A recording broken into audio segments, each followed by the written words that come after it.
Thanks, Lucy, for the introduction, and kia ora. If you don't already know, I'm a New Zealander.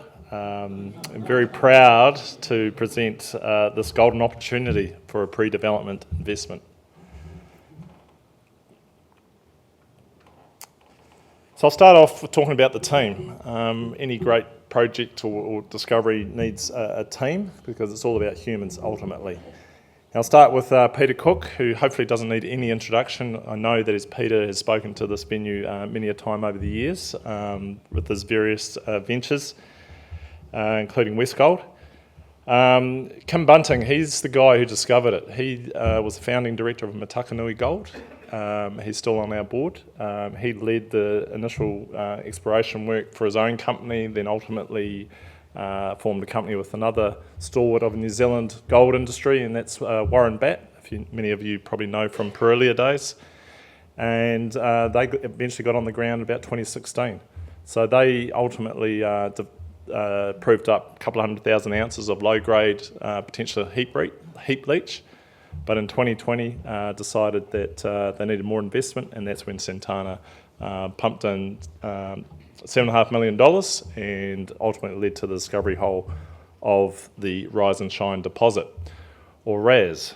Now, our deposit's name is RAS, so if you hear RAS, that's what I'm referring to, not one of the sponsors up here in the venue. And finally, the board, we've got Sam Smith down here in the front row, who's our experienced investor relations and corporate development, formerly CEO of Breaker Resources that was vended into Romelius last year. But not only that, it's about the team on the ground. So we've got an experienced team there in Rod Redden as study manager, who had 10 years with Oceana Gold, which is located, Macraes mine that is, located about 90 kilometres to the southeast of us, and led the Fraser's Underground, if you're familiar with that. There's now produced over 1 million ounces from underground for the Macraes operation, and gone on and done a lot of consulting since then. Got Hamish McLaughlin, who's been an experienced geologist in New Zealand across various commodities, and of course Mary Askey there. In terms of capital structure, we've got over 200 million shares on issue. The key thing I want to draw your attention to there is our options. That was a bonus option issued to all our shareholders at the start of the year in February and expire at the end of next year. So that has the potential to bring in, if they're all exercised, over $34 million. And I guess ultimately we've got $32 million in the bank right now, and that's enough to get us well beyond that any decision to develop. So what's it all about? It's about these numbers here. It's the Rise and Shine scoping study that we published in April, 110,000 ounces per year for 10 years. That for a low capital investment of $256 million, all Kiwi, for export earnings of $4.4 billion, or over $400 million a year, for a total production cost of just under $1,400 Kiwi. These are outstanding numbers and have set the foundation of what we are in the middle of now, which is our pre-feasibility study. The other key aspect there is that it's only 12 months payback from commencement of production, and it generates almost $1 billion in taxes and royalties for the New Zealand government. We also have almost 40% shareholders that are New Zealand based, courtesy of that initial acquisition of Matakanui Gold, but also subsequent interest in the stock buying on the ASX. So of the $2 billion post-tax profit that will generate, about $700 million has the opportunity to stay in New Zealand.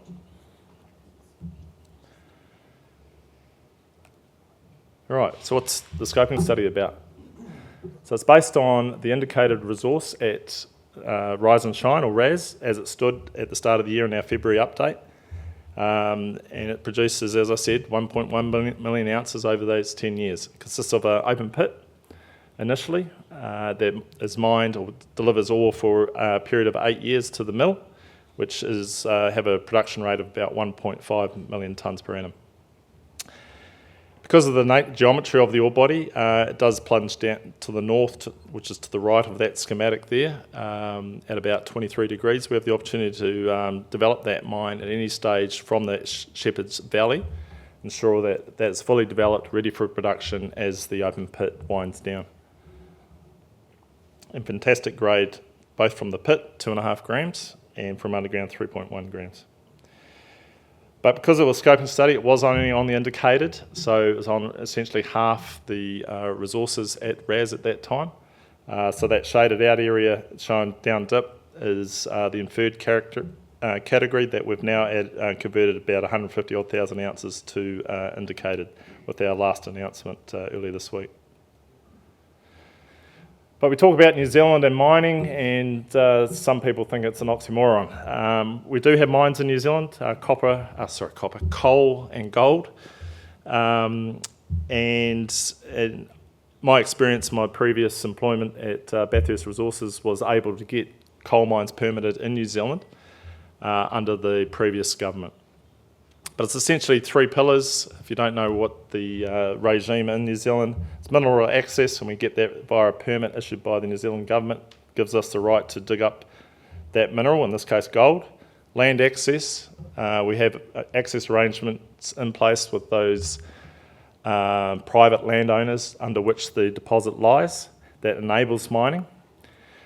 But ultimately, in order to get our environmental permits, it's about the resource consents. So the old process is called the Resource Management Act, or the current Act, I should say, and involves the local authorities being those two there, Central Otago and Otago Regional Council. But it's really about that last point down there, the fast track approvals bill, and that's why that is highlighted. So with the election of the new coalition government last year in October, and then them actually forming the government in November, they subsequently repealed the previous attempt by the Labor government to renew or refurbish the Resource Management Act, and introduced this idea of a fast tracking. Now, it's built on the back of a COVID-19 fast track bill, but this one was meant for the immediate need to develop export dollars in order to pay back the huge debt that New Zealand has accumulated over those COVID years.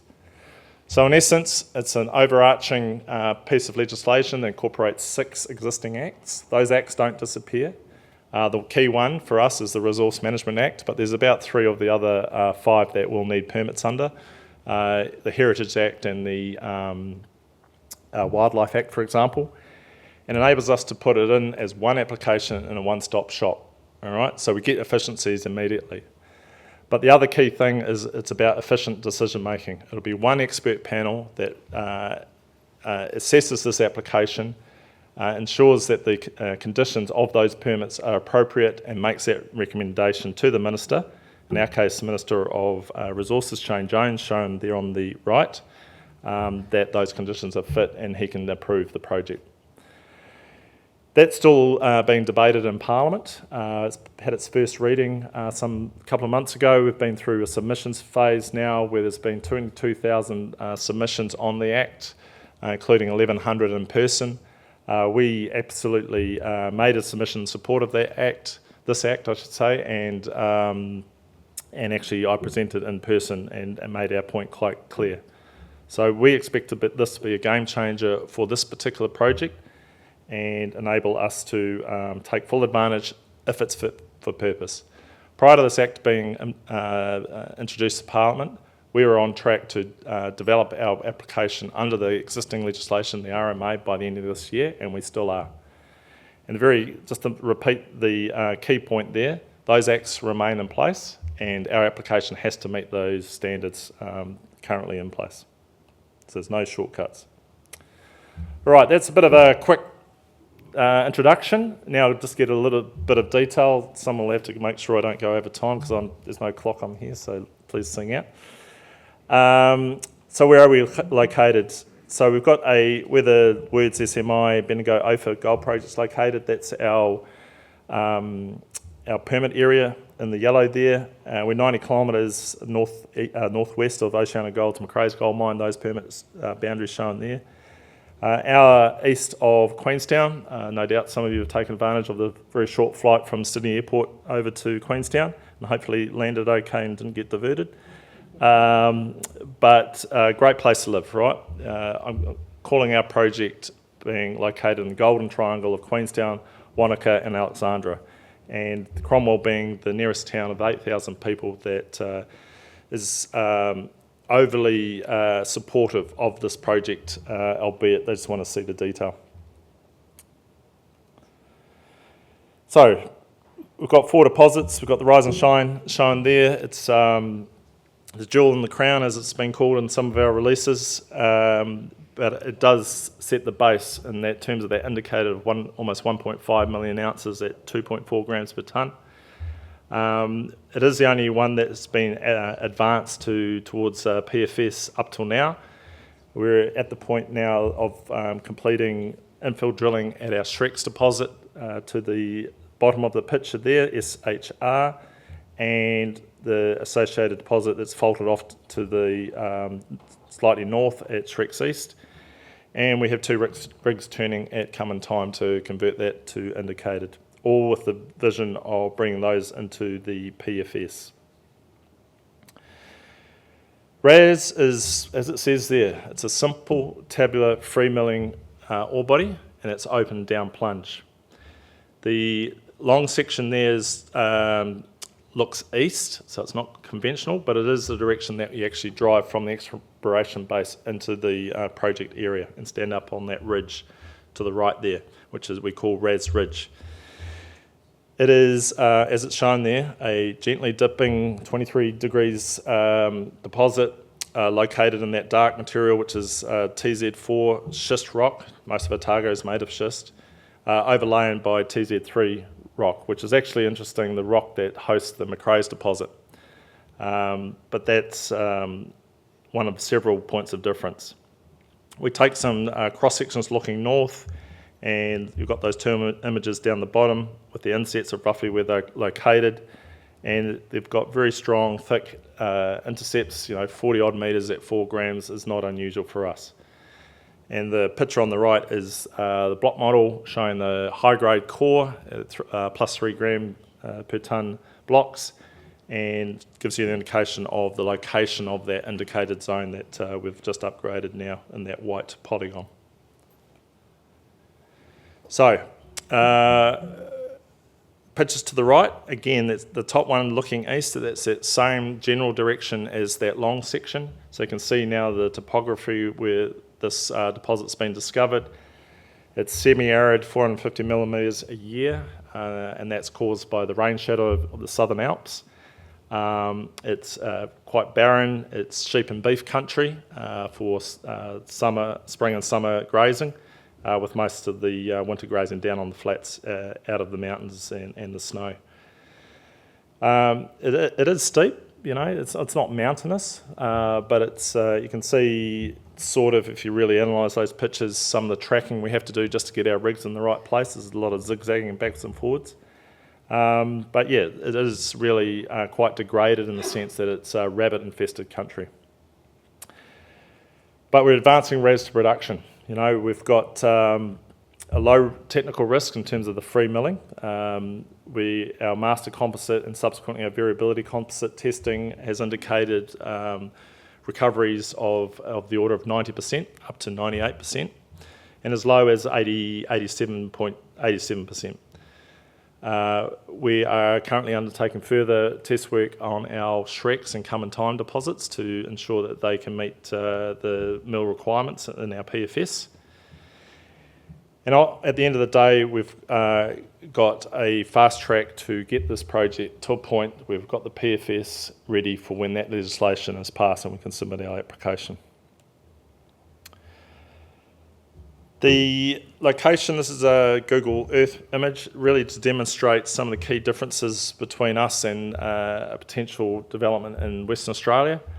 And the list there is on the left really says it all. We have plenty of fresh water in the aquifer adjacent to the Clutha River, New Zealand's highest flow by volume. We have a substation, 66 kV substation, 8 kilometres from the project. We've got a state highway, tar-sealed state highway running within 10 kilometres of the project.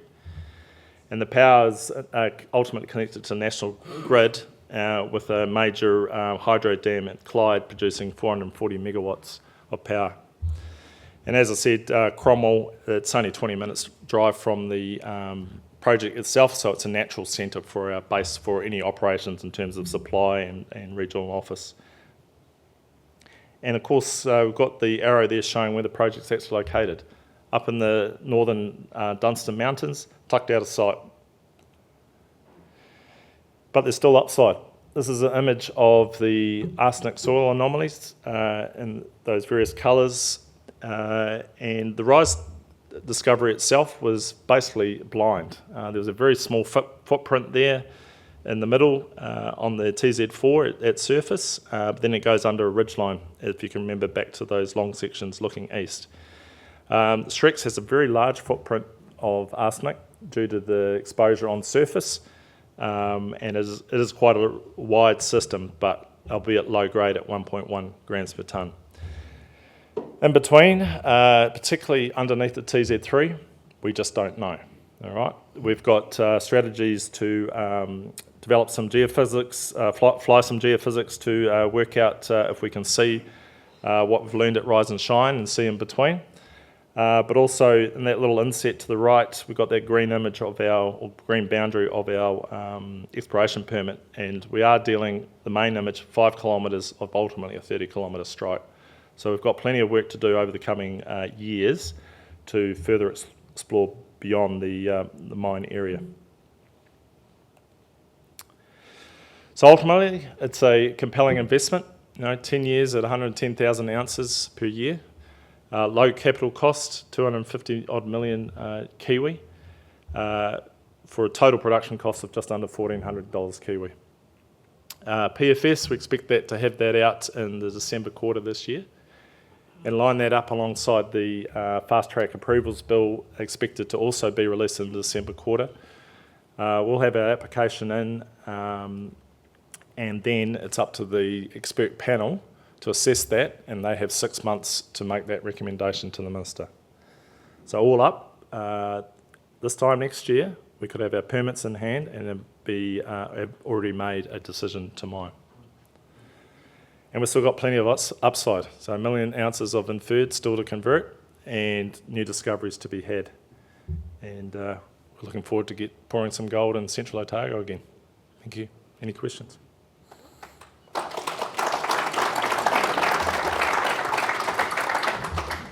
Thank you. Any questions? Oh, one over here. Have we got a microphone? Here we go. With the production cost, when was this, what year was it based on, given that we've now seen inflation of labour costs and commodities and all that? Yeah, so the scoping of the study was released in April this year, so they're pretty relevant costs at this point in time. We're in the process of really drilling down on those costs now as we move into the PFS. So look, these are current. These are all very current numbers. The gold price used for that study was, for the design work, was 2,700 Kiwi or 2.5 Aussie. But ultimately the financials, we also did it at 3,900 or what's that, 3,500 Aussie. Is it because the deposit is quite close to the surface, so the strip ratio is quite low? Unfortunately, it's not quite like that. Overall, it certainly is relatively, for the grade, it's definitely relatively low strip ratio. But it's the grade and the recovery that makes it, and the simple process flow sheet that makes all those things quite low cost. Thank you. Okay, thank you. And one more over here. Okay, just my usual three. How do you plan to finance the 250 million bucks, firstly? Secondly, what is the actual strip ratio? It looks like a bit of overburden. Yeah. And what are you planning to do about a tailings dam, given the environmental stuff Okay, sorry, I didn't quite hear the first question about the 250. Okay, so first one is how you plan to Oh, fund funding. 50 mil. Second one, what's the strip ratio, because it looks like a bit of overburden. Yep. And lastly, what are you planning to do about a tailings dam, environmental concerns, all that kind of stuff? Yep.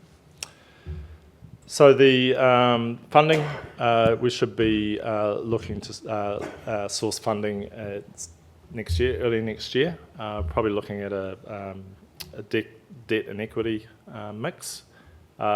It's pretty early days. We're only just really starting to talk to those sort of financial institutions who can provide that. But it could be as simple as a third equity and 2/3 debt. In terms of the strip ratio, given the high-grade core, and it's sort of shown there on that image there, it is really centred right underneath the peak of the ridge. So it's right in the wrong place. As we get closer to the surface, the main core breaks down into very discrete high-grade veins. It's quite hard relative to the main core to pin down. So it does dive down on that, and we've got a pre-strip in our scoping study of 32 million tonnes that we have to move. And your strip ratio after 32 million tonnes? After 32 million tonnes is 9.8 to 1. So with it all, add the pre-strip back in, it's 12.5 to 1. Yeah, average grade though, 2.5 grams. In terms of environment, look, we've got tailings dams in New Zealand, operating ones. We're using the same internationally recognised consultant. They do a good job. We believe that the ability to build and construct and maintain and then close is well within our consultants' capability and ours ultimately. It is low rainfall, so we don't have the dramas on some of the tailings dams on the west coast, for example, where they have to deal with rainfalls of up to 6 metres. But it's well within our grasp. And people ask about seismicity. That's just part and parcel of what those, particularly geotech engineers on those tailings dam engineers work out. It's what we may expect to see as we move into PFS is being able to buttress that well beyond a standalone tailings dam with our waste rock stack. Okay, thank you. Any final questions? One just over here. Thank you. Just on the timing, you mentioned possible approvals next June. Possible, yep. When did you start pegging the project? And just comparing it with Australia, how many years, if you were to go shovel ready next year, how many years is that? Well, I guess it's about 4 since the discovery hole. Obviously, it's all the work beforehand that gets you to the point that you can put that discovery hole in. That's all part and parcel. So Matakanui Gold got on the ground in 2016. It's only their systematic, detailed work and dedicated, because this is always a permit that was associated with companies at Macraes that always had a sort of secondary eye on it, but never that real primary focus that some of the other deposits have gotten. So yeah, of the order of 5 years before we make a decision to start digging. Well done. Cheers. Good luck. Thank you. Yeah, so just like here in New South Wales, of course. Okay, any final questions for Damian? No, I think we're done. Please thank Damian. Thank you.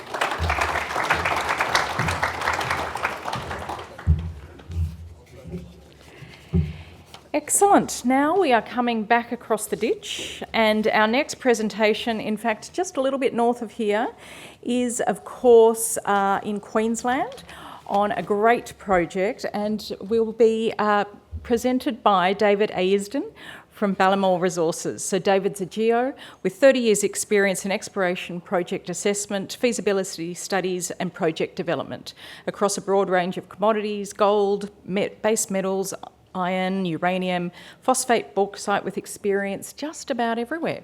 But here's David to present the project on Ballymore Resources. Thank you.